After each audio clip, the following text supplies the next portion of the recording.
प्रिय भोले बाबा के प्रिय भक्तों का स्वागत है आपके अपने चैनल पर मेरे साथ भोलेनाथ में।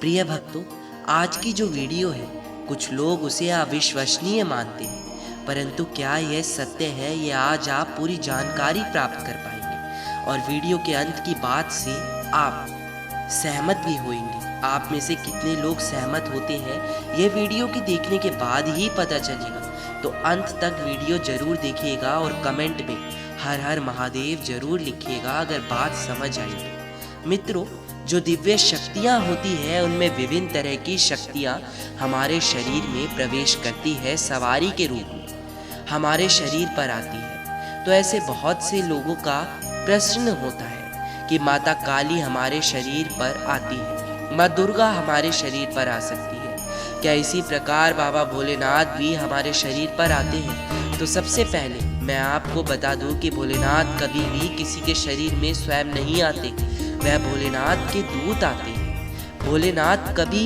इस कार्य को नहीं करते, वो इस कार्य को अपने दूतों को सौंप देते हैं, क्योंकि भोलेनाथ के सदैव तपस्या में लीन होने की बात आपने जरूर सुनी होगी। तो भोलेनाथ सदैव तपस्या में लीन रहते हैं, तो यह कार्य है उनके दूत करते हैं। जब हम उन्हें स्मरण करते हैं तो उनके दूत ही हमारे कार्य को संपन्न करते हैं। लेकिन जब भोलेनाथ अपनी समाधि से जागते हैं तो वह अपने भक्तों को देखते हैं और उनकी पुकार पर उनके कार्य सिद्ध करते हैं। भगवान भोलेनाथ के दूत भी जटाधारी होते हैं। जैसा भोलेनाथ का स्वरूप है वैसा ही उनके दूतों का भी स्वरूप होता है। तो उसी प्रकार जब हम भोलेनाथ का ध्यान करते हैं तो वह सवारी के रूप में हमारे शरीर पर अपने दूतों को भेजते हैं। तो जब भोलेनाथ हमारे शरीर में आते हैं यानी भोलेनाथ ही हम उनको कहते हैं, क्योंकि दूत भोलेनाथ का ही स्वरूप होता है। जब भोलेनाथ के दूत हमारे शरीर में प्रवेश करते हैं तो उस समय हमारी क्या स्थिति होती है, हम कैसा अनुभव करते हैं। जब दूत हमारे शरीर में प्रवेश करते हैं हम क्या क्या महसूस होता है, यह सभी आपको इस वीडियो में बताएंगे। वीडियो बहुत ही दुर्लभ होगी क्योंकि ऐसी जानकारी आज तक किसी ने नहीं दी। वीडियो को बहुत ही ध्यान से सुनना।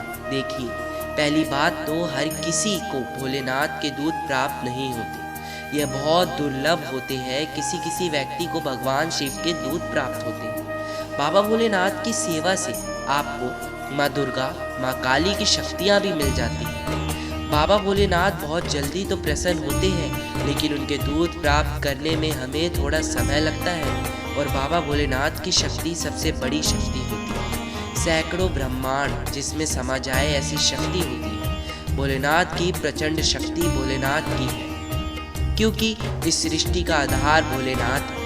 बाबा भोलेनाथ को प्रसन्न करना आसान है, परंतु उनके दूत को प्राप्त करना इतना आसान नहीं है। और जिनको भोलेनाथ के दूत प्राप्त होते हैं वे हर संकट को काटने में सक्षम होते हैं, क्योंकि जब संकट काटने की बात आती है तो माता काली को याद किया जाता है।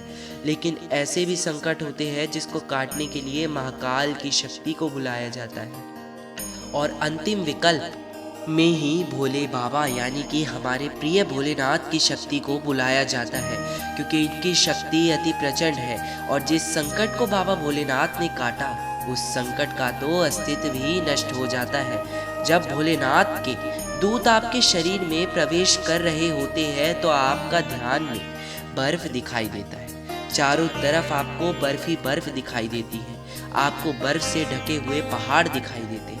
जब भोलेनाथ के दूत आपके शरीर में आने वाले होते हैं, जब आप सवारी के लिए बैठकर आह्वान कर रहे होते हैं, तब आपको ध्यान में नीला आसमान दिखाई देता है। आपको ठंड का अनुभव होता है, ऐसा लगता है कि ठंडी हवा आपके आसपास चल रही हो। जब सवारी वाले व्यक्ति के शरीर में दूत आते हैं तो उस समय व्यक्ति के मुंह से ही सी या शिव शिव की आवाजें आने लगती हैं। जब भोलेनाथ के दूत शरीर पर अर्थात जब भोलेनाथ के दूत शरीर पर आते हैं तो उस व्यक्ति का हाथ ऐसे हिलता है जैसे कोई डमरू बजाता हो। केवल एक हाथ ही हिलता है, दोनों नहीं हिलते। जिस समय दूतों की सवारी आ रही होती है उस समय उनको ध्यान में जटाएं दिखाई देती है।